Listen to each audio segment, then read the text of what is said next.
Hi, Zach from Warri, Nigeria, Delta State. Yeah, hello. My name is Zach. Uh, Born in Warri, Nigeria, Africa. Hi, Zach from Warri, Delta State, Nigeria, Africa. I'm telling this story because it's going to help many people to get as strong as I am right now when it comes to this issue. And I think it's a solution for the problem internationally as well, where people are going in the direction that I went. And I think it'll help a lot of people on both sides of the tail. People enjoying it, people not enjoying it. I think they'll enjoy this direction. When I say super racist, I'm talking about someone who's properly educated. It's education based, not hate based. So when I say super racist in the title, we're talking about someone who's studied these things. Studied, has gone in depth, looked at it properly to find out what are they saying. What's really going on? Is it what is it? It is. In my case, I had to find out. I had to you know, get involved because it was directly affecting me directly. And I was like, you know what, I'm gonna go into this head to head and find out what the problem is. Therefore, I gave the title to myself, Super Racist. As per I studied it and I found out what it's all about. And I think it's a solution that people study more instead of just take what they've been given and fight with that information. You'll never make it out without hate. So to make it out, you have to really study deeply. And when you see that most of your emotions come from ignorance, so the more you study, the more you feel love for all sides. I'm also going to introduce a theory of mine called T.E.F.T.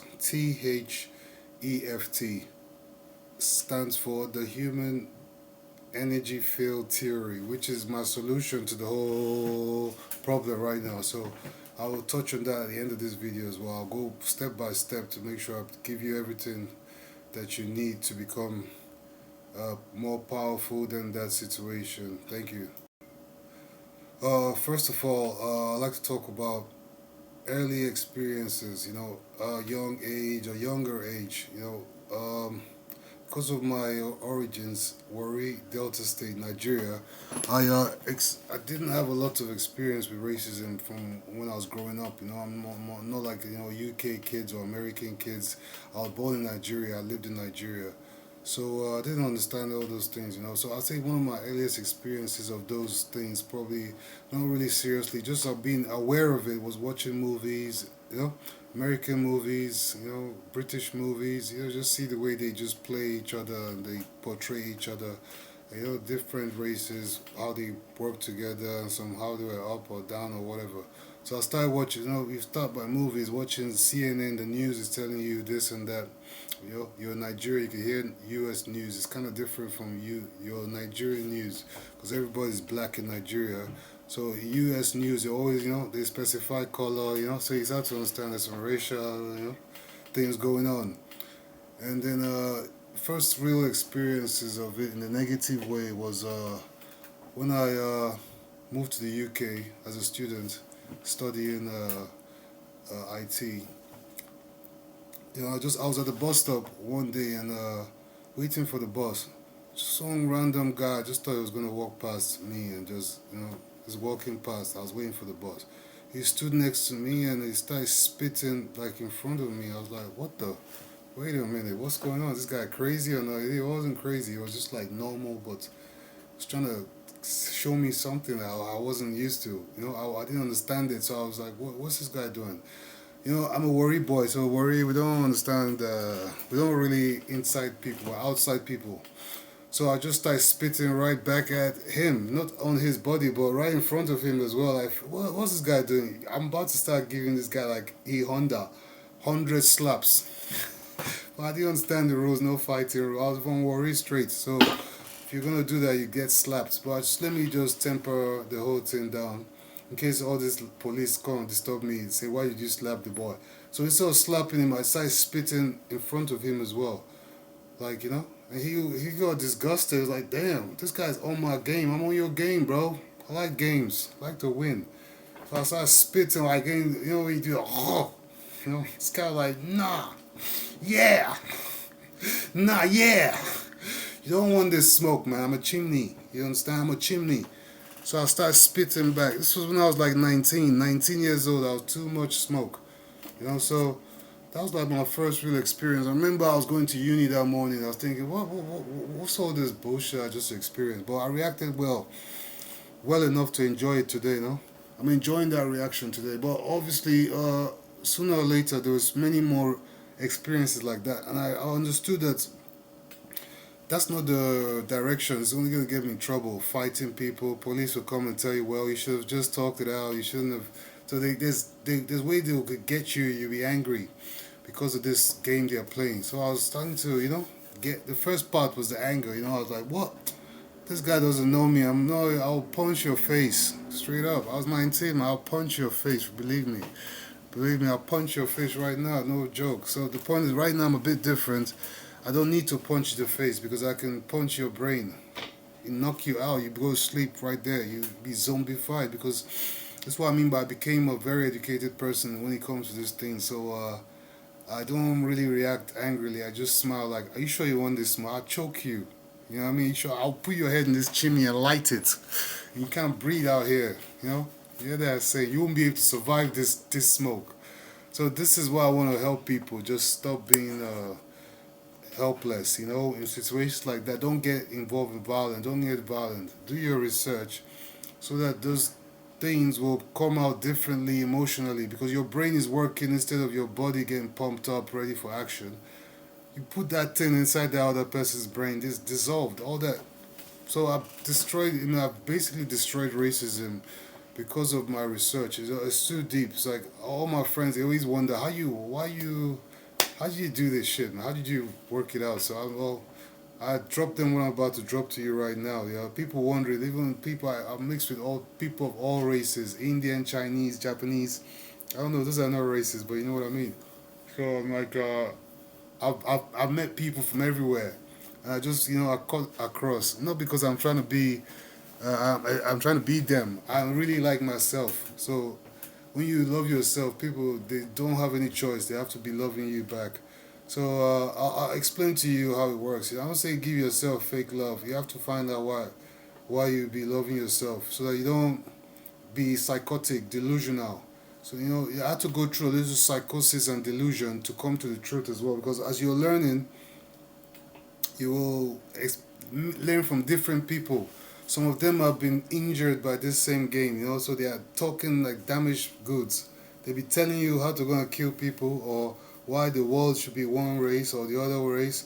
So you have to go through those people, but those people they hold information that you need in your journey. So it's just like going to visit one going to how do I say visit a doctor. I don't know how to say it. Let me try and rephrase it.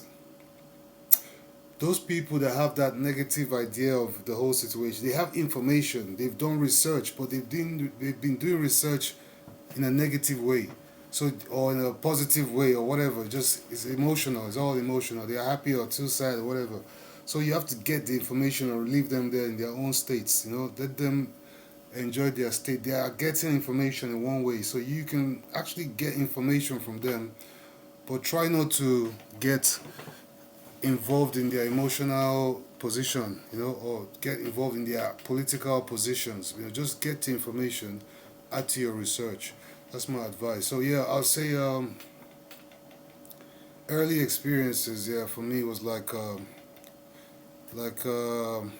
explained the bus stop issue. People thinking I must want to rob them or something like this, and. I sell drugs. Oh yeah, that kind of stuff. Like yeah. Yeah. They always think I sold drugs. That's the way I gave myself a little nickname, Zach Escobar, the black son of Pablo Escobar. Nobody knows. So when people I always make this joke, I'm Zach. Like people always ask me like, yo, you know, I mean, not like that anymore. But when I was living in mostly white area, so people just come up to me and say, "Excuse me, sorry, man, sorry, man, sorry. Do you know I could get some, some drugs?" No, no. So and then Well, I was an international student. I was getting. I couldn't work a lot. Money coming from home, helping. So just people started thinking this guy's selling drugs. How can he be flexing like this? How was he eating with no work, with this nice flat? And and sooner or later they'll come to me and tell me, I know you sell drugs. So after getting that like 10, 15 times, I made this joke about myself. I'm Zach Escobar, the missing son of Pablo Escobar. Because everybody was thinking I was selling drugs. I didn't understand it till after a while I understood. There's no way I can help these people, man. Just make it funny. I'm not gonna get upset. Someone said I sell drugs. People come up to me on the street, trying to get drugs from me. I'm like, damn. Do I what? Do I have a I sell drugs badge on my back? Uh, Ask me for drugs T-shirt. Yo, do I have a? So it felt like I had a ask me for drugs T-shirt. Um, then that part passed. That's on one part. Then it was like another part where it's like people expected you to be a bit slower or dumber or something like that, based on their scientific research. That yeah, So a lot of stuff. I'll tell you, my ex-girlfriend, her father told her that black people they used to live on trees and stuff. So she was like, Zach, is it true that you guys used to live on trees? I'll give you many some small incidences. Like, is it true you guys used to live on trees? And then another one said, "Oh, my grandmother was the first to teach Africans how to write." It's like, damn, man, who your grandmother? Yeah. Who's your grandmother, man? Who told you that? Boo. That's crack. Yeah, keep smoking your crack. You're talking shit. So all the things they wrote in the Egyptian wall, those are your grandmother wrote it in Egypt. Your grandmother was teaching us in CBD those days. Like your grandmother taught. So there are people who are thinking a lot of thoughts. You have to know that most of racism comes from lack of real knowledge, education. It's all fake. Most of it, not all of it. So this girl told me while trying to be nice, we really care about Africa. Even my grandmother was the first to teach an African how to write. I'm like, yo, somebody spray this girl down with some water. She burning, like she just came out from hell. Call fire service, come and cool this girl down. She burning out here. This is hot. That's some hot news. Your grandmother taught the first African how to write. Damn, girl, you're special in special ways. You know what I mean? So there's so many things you hear. Somebody told me, I didn't know your palm was white. And why is your hand black but your palm is white? I don't know, man. I don't know. Seriously, I don't know. But you're right. It's kind of different. You're all white. So that's when I was living in Europe. I'm living in Europe. I understand that don't not everybody is. It's not of Nigeria. Somebody asked me that question in Nigeria. I said they got memory loss because their hand is the same. But I understood because I met people from all over the world. As a student, my class was international, so we had people that never seen black people before and people that never spoken to them. Just have their so we were really interacting deeply, like what they thought, what they were thinking, and what was reality. Some of them had to find out the hard way. That's not what is real, baby girl. Stop tripping. Your grandmother taught who how to write. Your grandmother don't even know how to write. Talking rubbish. But at the end of the day, the point is you meet all the people with their positions, what they think is going on, and then you start to be more of an observer of these thoughts, not participator, because it gets so ridiculous you can't even react. Like, yo, what the fuck, And this guy from Slovakia, he didn't even know, man. He was telling me like, oh yeah, so what about slavery and all that? I was like, bro, you're from Slovakia, bro. So slavery is started from your country. Slavs are the word slavery comes from Slavs. This guy didn't even know he was 50 years old. He was like, no, Slavs don't come from Slavs. Slaves come from the word slaves come from Slavs, bro. So you should know about slavery. I'm from Nigeria. I don't know my grandparents were no slave, man. I don't know what you talking about.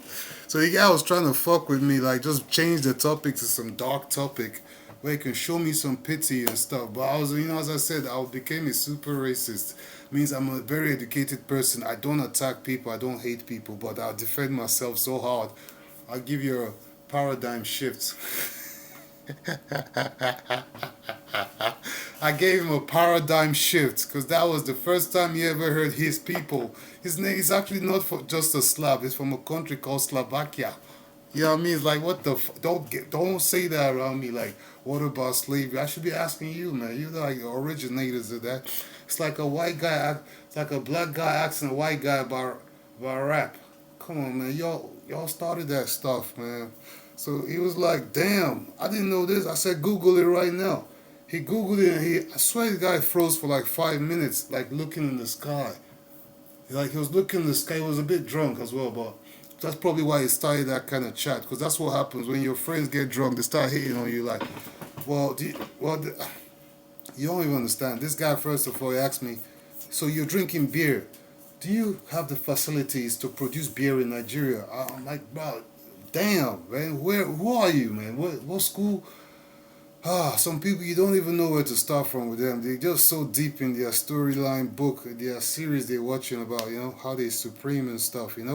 So this guy's asking me if we can make beer in Nigeria. I'm thinking we can make you in Nigeria, man. We can make you do a lot of things as well. So I wasn't rude. I was just like, man, just stop talking to me. Like, just go away from me right now because I don't have the patience.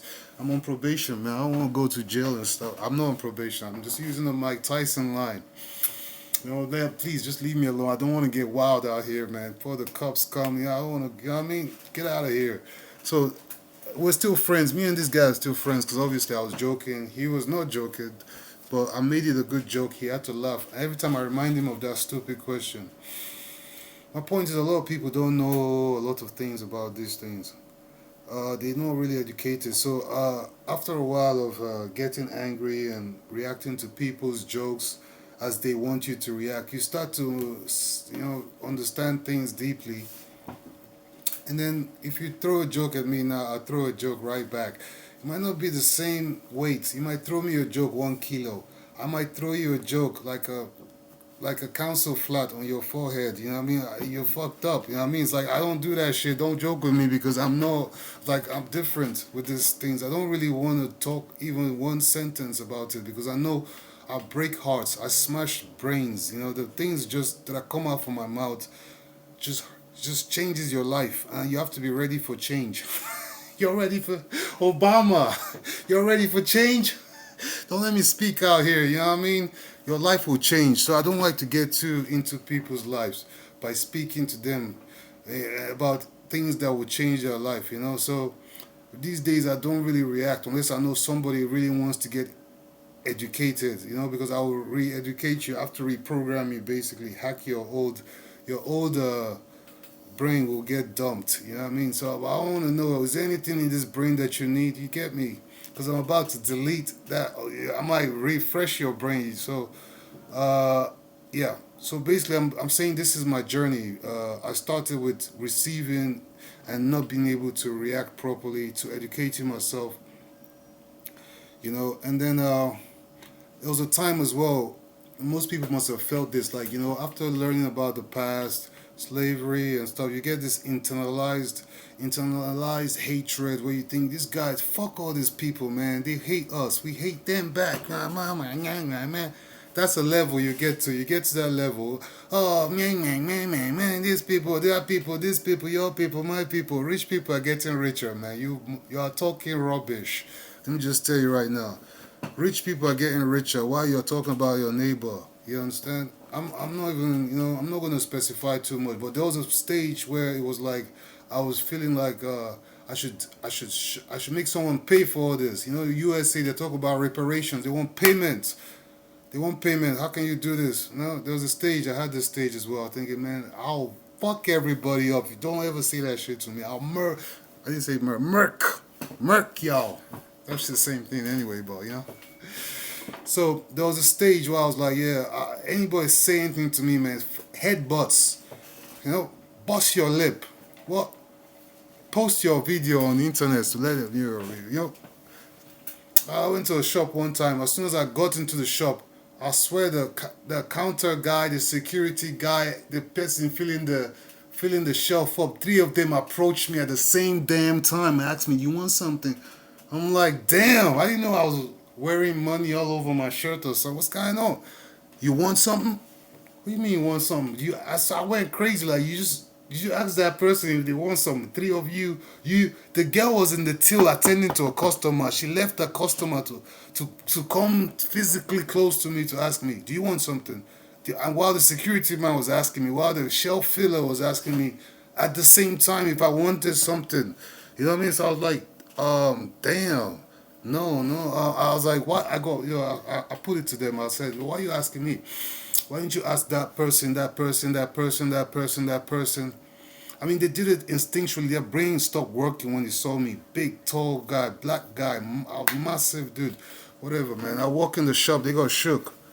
And that's not my experience in Nigeria. I'm saying these are the kind of things I experience, and they try to shape my image of who I should think I am when I go in the shop. That's why you see a lot of black guys today. They're reacting to it by getting nicer. They be like, hey, they got the different accent. They dress different. Like, hey, man, I'm not that guy. I'm not. I got friends of mine. I don't even listen to rap. I don't listen to rap music. No, I've been to prison, but to fix the computers. I know you know yourself. Yeah, when you hear this joke, you know yourself. You Oh my god. I don't go to the black clubs. I only listen to, salsa and you know yourself, man. Y'all know yourselves, yeah. You'll be like, man, I don't date black girls, man. Oh, she's black. I don't want to see black girls around me, man. You know what I mean? You know yourselves, man. Y'all know yourselves because y'all trying to be better, for society. I know it's a social strategy, how to survive, survival goal. So yeah, adaptation. People start adapting.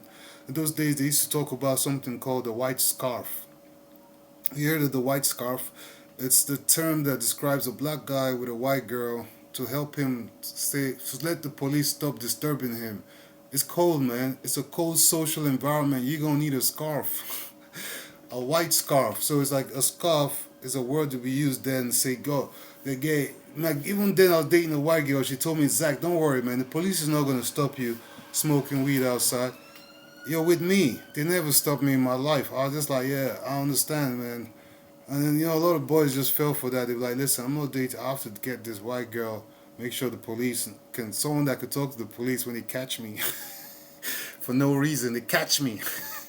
Guys still got that PTSD of getting caught for no reason. Nobody's gonna catch you, man.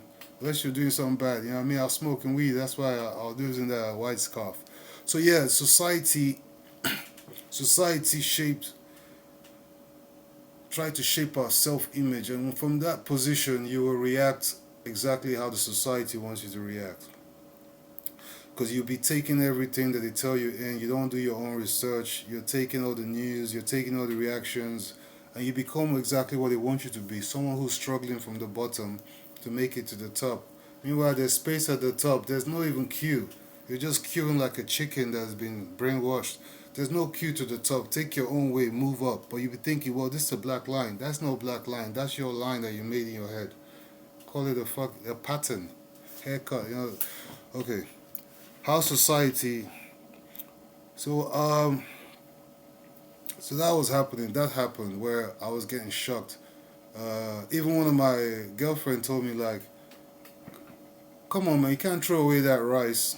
You're from Africa. You should know about saving rice. Saving rice, bonbon rice. The bottom of the pot was burnt. She said I should save it because I'm from Africa. Another time I went to I was in a place where we were getting food, like a hotel in the morning, and the food was rubbish. And me and my table, I was the only black guy there. Me and my table decided that we didn't like this food and we're going to not eat it. So we had to go put it in the bin somewhere. And while we're putting the bin, the chef was like, "Oh, it's not good. Yeah, sorry about it." To everybody else. And when it got to my turn, he said, "You should send this food to our kids. There are kids in Africa that need this food." I'm like, "God damn, bro, what the fuck? You got me." This food, yo, yo. So people can get mad. You can get mad. There's so many reasons you can get mad. But as I said, this is not where we stop. This is part of the journey. When you confront things properly, you have reasons to win.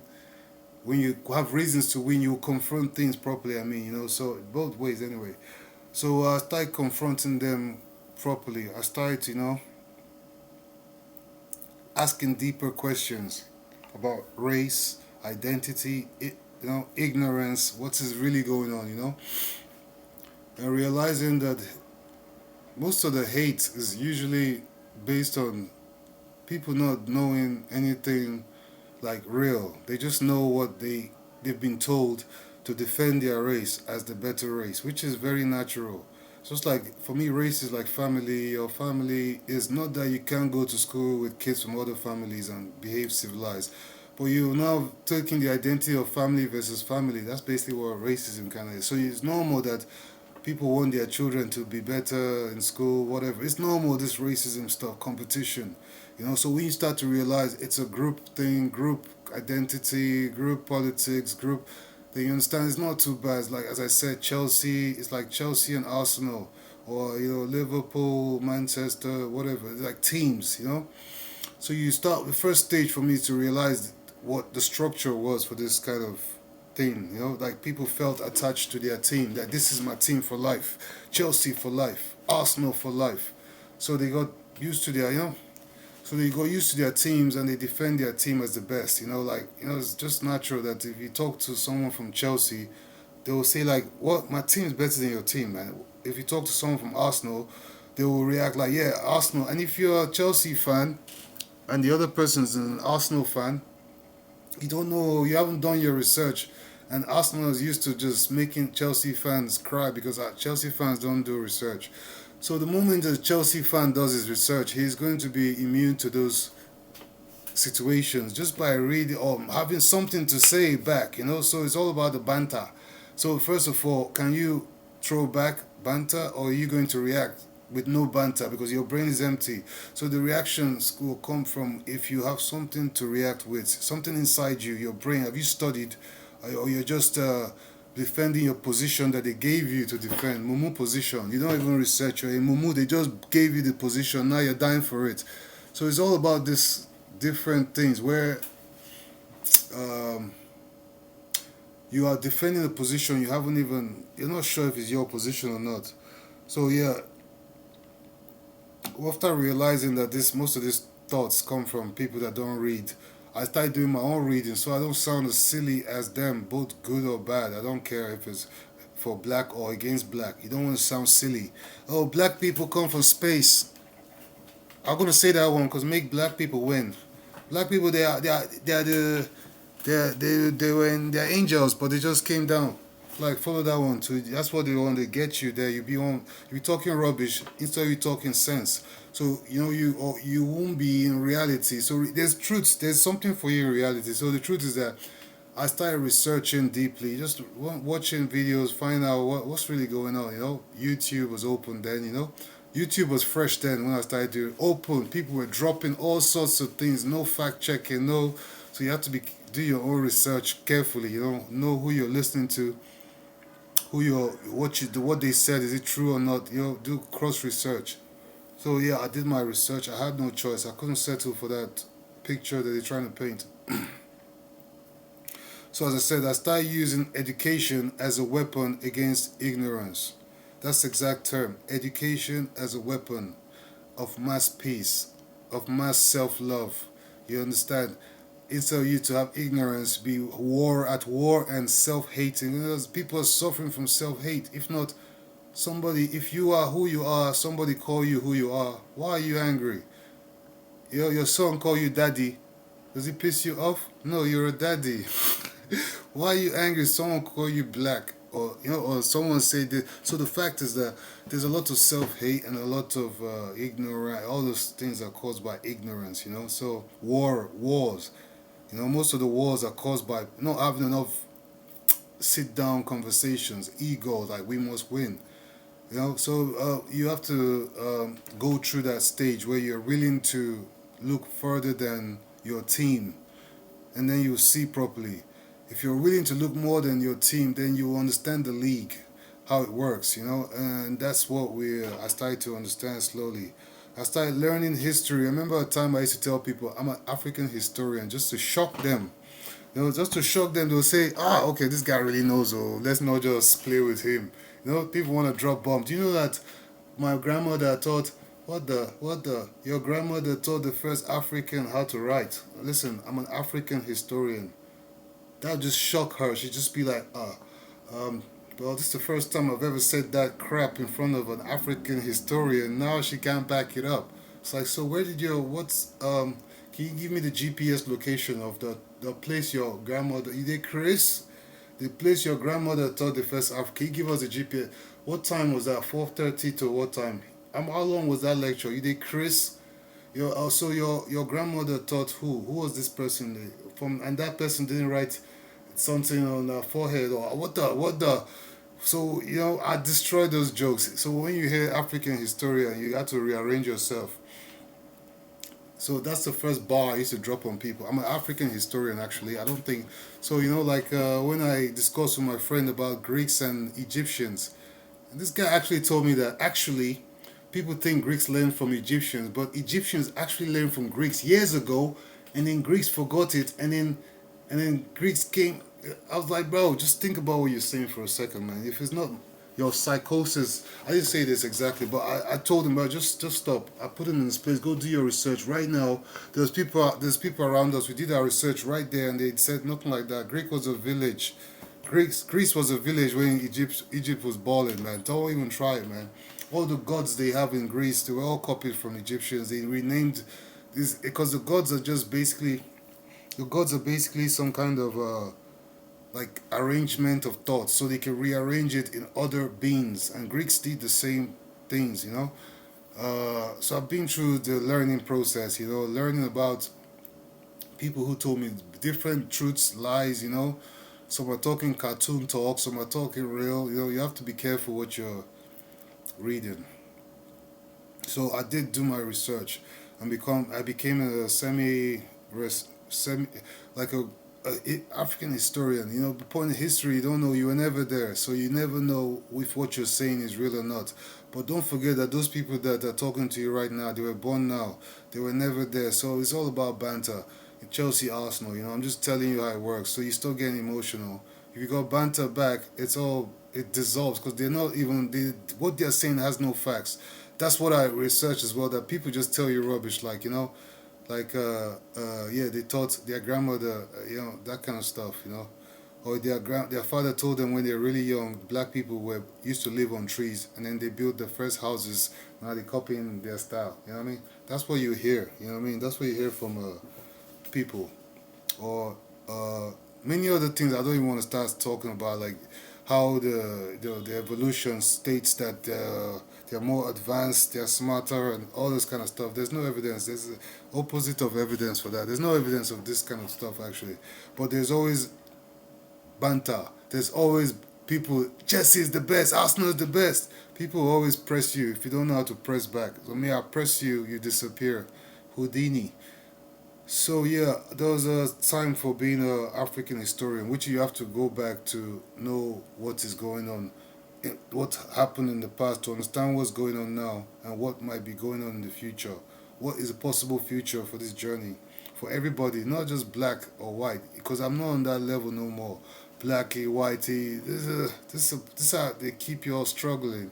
I've reached peace. You understand? I reached knowledge, and I don't do black and white stuff. Yeah, that's low level. That's your level. I'm not saying I don't understand the struggles of Africans. No, that's not what I'm saying. You follow me on this video. You understand what I'm saying. I hope it's not too long. Follow me on this video. You understand what I'm saying. Systems of oppression. I studied the systems of oppressions. Like how it works, the psychology of it, how it affects people, how they try to manipulate people of all races, not just black, Asians, whites. Understanding the roots of racism. Like what, as I said, racism. There's many stories about the roots of racism. One of them actually is that black people started racism first, which is one of the things I drop on people. When I was doing these banter wars, black people started racism because the first people apparently were black, and the first white people came from black people as whiter people, and then white people were seen as sick people. They got disease and stuff like that. So racism started when black people started treating white people as not healthy people, and then they were separate. Look what they're doing in Kenya. East Africa, there's lots of albinos because those are the people that travel around the world. They travel through east of Africa by land to the rest of the world. So they are epigenetics were the first to start really reacting to that different climates and producing albinos as a reaction. Now they will argue with me and say albinism. We're not albino. I don't want to call anybody an albino. I'm just saying that the term albino states that you have a lack of melanin, and it doesn't matter if you're white, black. If you don't have melanin, then you're albino. But the point is, the racism. What I'm talking about is history of racism started from black people rejecting their white children because they determined that they were sick because of their color. Over the years, you had many white people. This is one theory. Romulus and Remus, Roman kids, they said there were these albinos as well, that they came, these travelers from Africa to India, left them somewhere along the way and they started Rome. For example, this is one of the things that they used to say, and I always like let people know about racism that, it could have started one way that you don't understand. I mean, why would people hate another people so much anyway? They might have felt the same hate before. And don't forget, if you look at what you're saying right now, what I just said right now, you understand. The Greeks were not allowed to study with the Egyptians. The Egyptians were running everything. They were in India, they were in China, they were everywhere in the world. While the white population was growing, they were not allowed to join the majority of people and education, which were the blacks. They're all black. So you understand racism had different dimensions where it didn't start from white people hating and all that. It definitely didn't start from there because that's not the beginning of white and black. The blacks were more and they were less white. So definitely there must have been more racism from blacks to white at the beginning of this racism stuff. So this is one logic as well that I used to tell people, and they understand it very clearly that obviously the first white guy must have been around many black guys, and the first black guy was not around any white guys. So the first racism must have come from a black guy having a white child thinking, "What is this? Who is this?" I don't think people start saying albinism basically. So that racism as well is something people don't discuss. And then slavery, when blacks people enslaved white people as well. And sure, there was no there was a real brutal racism on the other in the other way as well. So it's like people don't know about that. Like the Slavic guy, I had to make him understand that black people enslaved people from your race, from your tribe, the Slavs. And if you want to make it just about race, then that's it. Then black enslaved white, black white enslaved black. So I don't know what's so special about slavery after that. So I'm telling you how I got through the things, and how education helped me beat all those paradigms. I'll shift your paradigm. You know what I mean? Shift that paradigm. So understanding the roots of racism, both personal and societal, helped me be less reactive and more analytical. I was analyzing people's why they would say this, where are they from, what did they experience, what must be in their culture, how did they get to this. So I stopped being a reactor and started being an observer and learning faster as an observer than someone who's spending their energy reacting to somebody who doesn't really care about you, just wants to flex your emotions. Like I can flex this guy's emotion. Watch, hey nigga. So I can't even say, oh, YouTube will block me, but it's my word, I can say it. So the point is, if they can get you pissed, just one word, I don't understand why you're still alive, man. You should have blown up from self-hate, pissed yourself, pissed. You can piss off yourself just by seeing yourself in the mirror. You'd be like, ah, because you don't like yourself, man. You see yourself walk past the mirror like, ah, because you don't like yourself. So as myself is like, I really like myself, who I am, who I've become, who I was in the past. Because of my confrontational nature that I've reached this point in my life where I'm very free. You get what you deserve. You come to me, you want to get emotions out of me that you can enjoy, I will eat you. I'll eat you. I'll eat your life. You'll be my juice. I'll juice you. I'll juice you. You won't even know. They won't even know you're human in that cup. I'll juice your life. And you come near me and say you want to cause pain based on race. Damn. Don't bring out the cannibal in me. Yeah. My teeth start side cracking. Cracker. Because think I can chew this guy, chew your life. So yeah, as I said, I'm educated. Education is power in another way where I'm become immune to all this stuff. I know police can see me and say they want to search me for drugs. It doesn't matter. I know I'm in UK. In UK, is a European country, a white continent. Yes, of course, the police can want to be more suspicious about black guy. They have a limited exposure, and they got the same TV that was brainwashing me way back. They don't do my research. Of course, this is a typical. I don't get angry. I just say, "Oh my God, this NPC PCs, please hurry up." You know what I mean? Do your thing, do your search. I just react like, yeah, I don't, like react to them like the way, hey officer, how you do? Because I know they're not really like on my level. So I don't need to start bringing. You don't even know this about this. You don't even know this about this. You're wasting your time with a robot. They don't have time for your shit. They don't have time to really spend time with you. They have paperwork, rules, guidelines. They don't get So as I said, you educate yourself and you reshape the way your brain works. So uh, that got me to a level where I started after freeing my mind from all this racial problems, hate, and all that kind of stuff. Got me focused. I still focus on race, not hate, but race. As the a very intriguing existence of different races on the earth, and how it works and why they exist and what is the future, what can happen, what happened in the past. Very intriguing, because humans are very intriguing beings. So I started thinking. I just got this theory recently. Let's say 2 weeks ago, and I've been doing this research. I've been on this for 20 years or something. But 2 weeks ago, I started thinking of this T.E.F.T, T.H.E.F.T, the human energy field theory. Basically, it says that we're like water, air, energy. We adapt. We human beings, we're like water, like air, like energy. We adapt. That's why I say energy, so that people can see it properly. The picture I'm trying to paint, like imagine Earth, whatever you want to call it, flat or globe, whatever. It's covered with grass, for example. That's a grass energy field. You get me? So now I'm talking about the human energy field. Now grasses in the desert, they don't grow. Grasses in the swamp, they're different. Grasses in the savannah, they're different. Take it to water. Water, when it's hot, if put in a hot place, it becomes water. Hot water. If it's too hot, it becomes vapor. If it put in a cold place, it becomes ice. If it's too cold, it will stay ice, for example. Okay. You know what I mean by air? So we are adapting beings. People move to colder regions, they lost their melanin.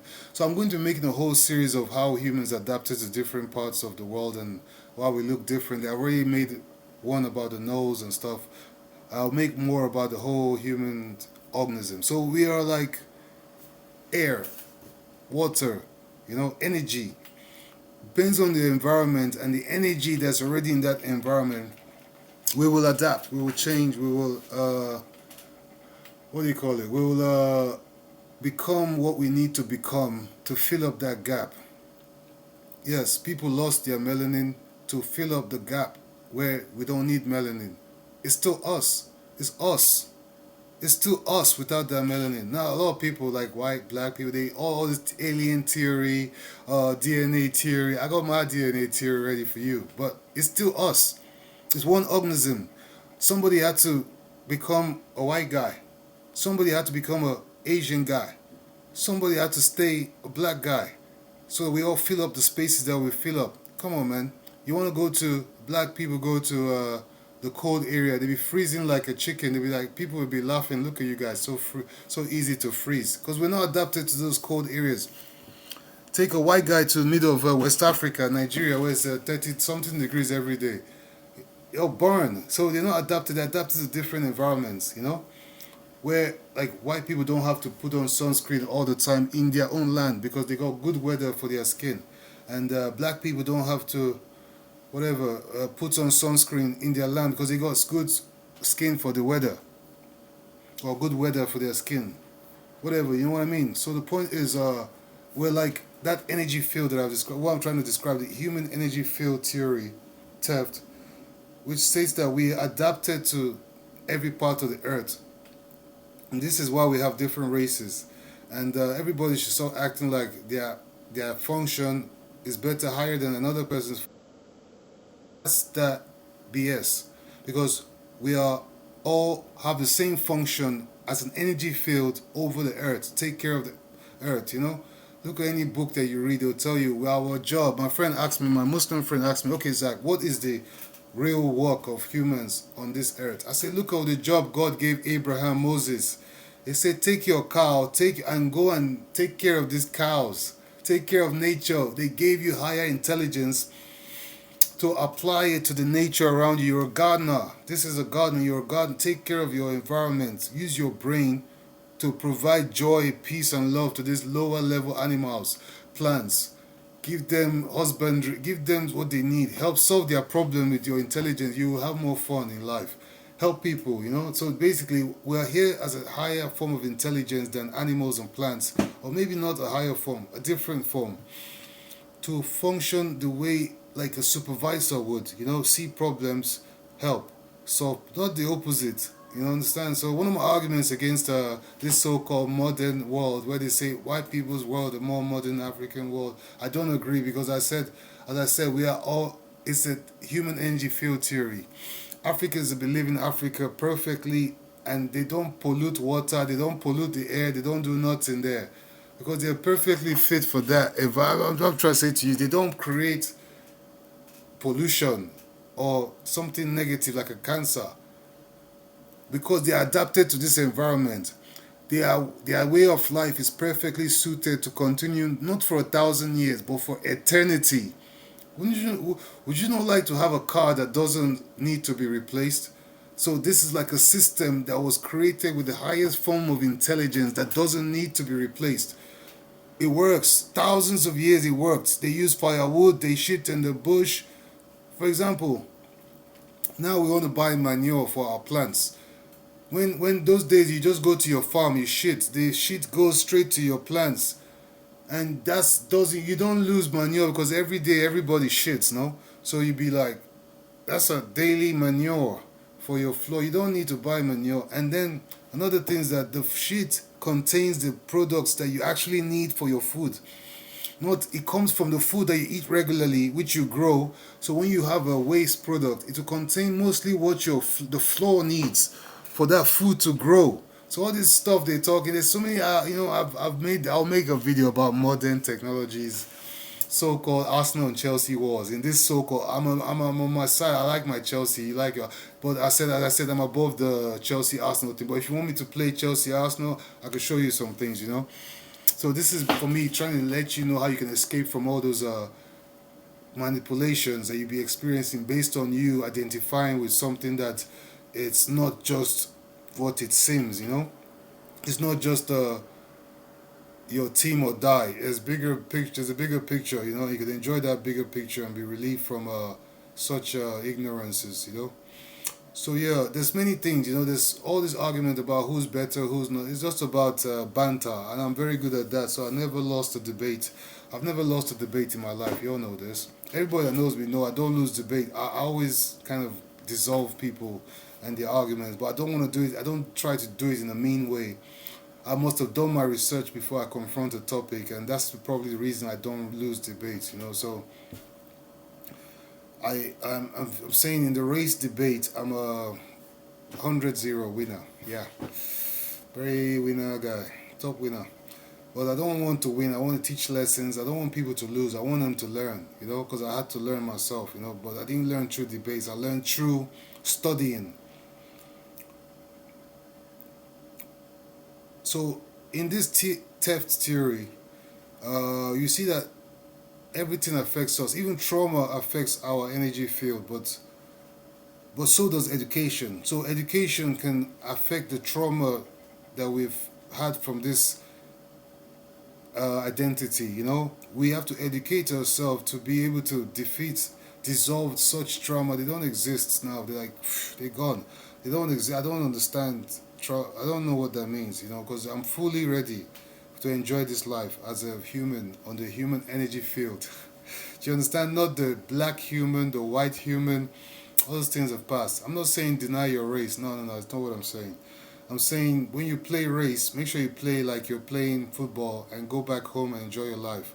Don't play like you're playing war where you are life or death. Because if you play, me and my friends, we banter a lot. Come on, Zach, this black, white is. We joke about race a lot, and this is the freedom we have created for each other. Where we can, we know that outside this friends group, we're not comfortable talking the same way we are with other people from their races. Like a black, the way they talk to me as a black guy, they wouldn't talk to a random black guy like that. They'll get upset. Believe me, you don't want to hear the words they use out here. The jokes. I won't tell you the name. One of my friends made me laugh about a black joke. After I don't know, I gave him a really bad Arab joke though. What did I give him? Arab joke. I don't know. I think I told him that yo, I'm going to marry 4 Arab women. They were real pissed. Something like that though.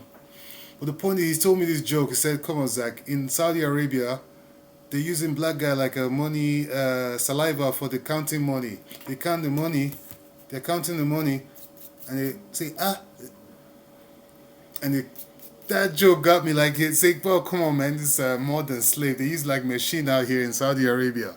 Now this is a very sick joke. If you tell another black guy, they'll probably be very pissed. Like, how dare you hurt my feelings? But it was so funny. I was laughing. You know, I hit them back right harder than the joke I gave him. I can't even say it because I know well, this is a private joke. I don't want to say his name. You know me. So if I say the kind of jokes I say back to my friends, you'll get upset. Believe me, you'll get upset. Yeah, but this is friend to friend jokes, not your business. So, how people reflect the environment they're placed in, like water becoming steam or ice. So I said, if you're born in America, you're a black guy. That kind of thing can make you a very racist black guy. If you're born in America, you're white. You might be more racist as a white guy in America than a white guy in Sweden, for example. Who knows? If you're born in South Africa, geez, you're probably the most racist type of white or black person in the world, right? South Africa for me is the most racist country in the world. Everything there's race, race. Black must the blacks the white. As I was saying, South Africa for me is number one racist country in the world. Europe, Africa, Asia, no, China, no, nowhere. South Africa, you walking on the street, black and white matters so much, you know. So it's more like you guys worry about America. No, go South Africa. You know what's happened there. So I have so many things I would have said about South Africa today, but I don't have the time. I wanted to make a short video. I knew it was going to be long, but I thought I would just compose a short video. Let's get back to it though. Healing through awareness, energetic alignments. So you start the healing comes from being aware of the reality. Healing, I don't mean healing as in, you know, if you're healing means stop being a hater, stop being a liker. You know, some people they become likers, which is like, oh, you don't hate anymore. You like more than you like yourself now. Something like that. You switch. The point is to get a balance. Self love, love people as well. Understand why you can't love people. You don't understand why you should love people. So understand why you should love everybody. Understand why you should love yourself. And then when you are walking around, you're not full of negative energy. Any small thing you recognize in a negative way, you react in it. You're relaxed. You know, if someone even call you any words that is black or negative, you just be like, oh, this person is still at this level. You're not at that level anymore. You don't want to play their game. But if they come to your face, you might give them one shot, you know, and that shot will be a big shot. So you are confident because you're no longer scared of such a confrontation. Or if you have the conversation, you won't be having to get angry to stop it. You have words, you have knowledge, you have things in your brain that you can use, not your hands and your face, not anger, you know. So that was it for me. I went through that journey. My final thoughts. I'll say no one was born hateful. Hate is learned and can be unlearned. Your your journey is not about blame but transformation. Then I want to invite viewers as well to really tell me about your own stories, your own story, what happened in your life, if your racist experiences, how you reacted to them, you know, how you've become or what stage you're in right now. I don't know. You cannot be like me. If you're not like me, no problem. What are your reasons why you can't get past this stage, or if you've passed this stage like me, how you did it? You know, I encourage you to think deeply about such things. Have a bigger picture so that you can escape like a maze. If you're in a maze and you don't have a bigger, you'll be lost more. But if you understand the north, east, west, south, you're more likely to get out of a maze if you understand what direction you need to go. I don't know what that's 100% true or not, but I'm saying you can jump the maze and go where you're going. So you don't have to be in a maze. You know, if you don't, if you think that maze is all there is, you might get stuck forever. Someone like me, I like to climb the maze and walk to where I'm going. That's how I did it. I just stopped playing the game they're playing. I just said I don't have time right now. I can't spend my whole life in this ignorant stage. So I move forward.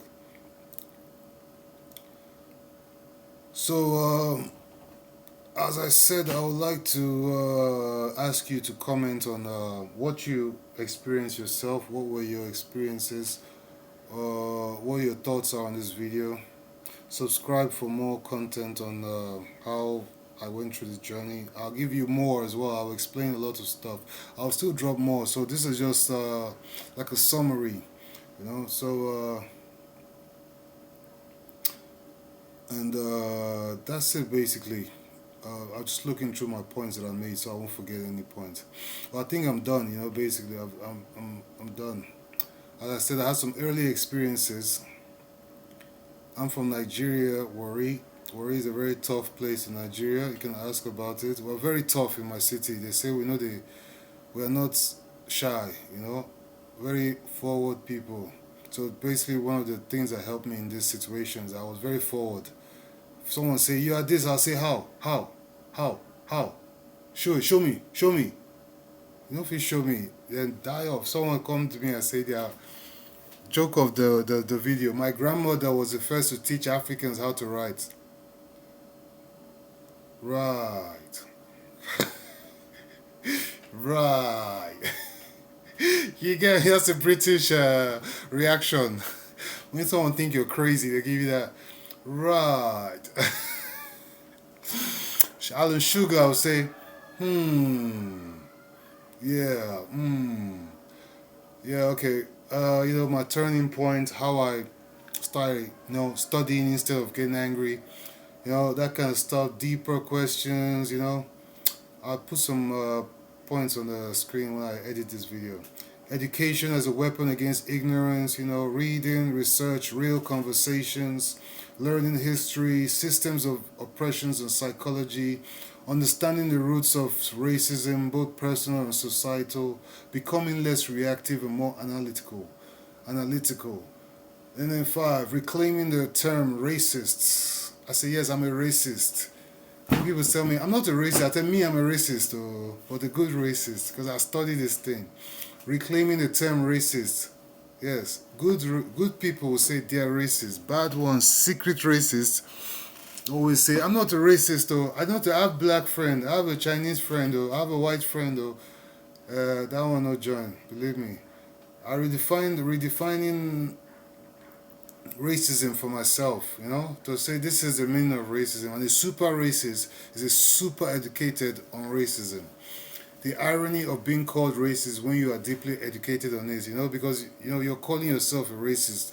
There's irony there because usually racists are not educated people, but actually when you get educated, you know racism has to do with education. Those people are not racist; they're just people. They don't even know what racism. You study, they are racist, but they're more like fans of football versus footballer. I'm a footballer. They are fans. You know what I mean? My team is on. You know, I believe. You know what I mean? So if you're just a person who says rubbish, you don't study. You're a fan of the game of racism. I'm a player out here. You know what I mean? We're scoring goals out here. I'll score a goal in your brain. You don't believe. I'll give you a bicycle kick, man. You will cheer. You know what I mean? You cheer out loud. You say my name. You wear my jersey. You know when you come around. If you don't study for yourself, you know, what's going on. That's what will happen. And six, introducing the theory, the human energy field theory. Don't forget that theory, how we are they're playing football somewhere. I see people are shouting like NEPA broad lights in Nigeria. The human energy field theory, how the human energy field, how we are like air, water, we adapt basically to everywhere that we go. And it's natural, there's nothing we can do about it. And then we start seeing, oh, that's my white brother that changed to white. My Indian brother changed to India. Although they will accept it less because they're enjoying their own supremacist thoughts. But you don't need to join them. You're wasting your brain to fight supremacist thoughts by having your own supremacist thoughts. Instead, just start understanding that's you change, one of your cousins changed to white. Not acting funny like he don't know you. That's the motto. That's how you have to see it. If you don't see it like that, you're wasting your brain. You're wasting your brain. You know what I mean? You're wasting your brain. Go to that direction to with your brain. Find out why they're your cousins. Even though they are their different cousins, they have one leg, one eye. It doesn't matter. Your cousins might have one eye. It doesn't matter. Still your cousin. You can show your cousin love with one eye, Abby. There are cousins of yours that have one leg. It doesn't matter. Show when you make that connection, that difference will not make you hate. It won't. To make you want to help, appreciate the differences, even look into how they can help you with their differences.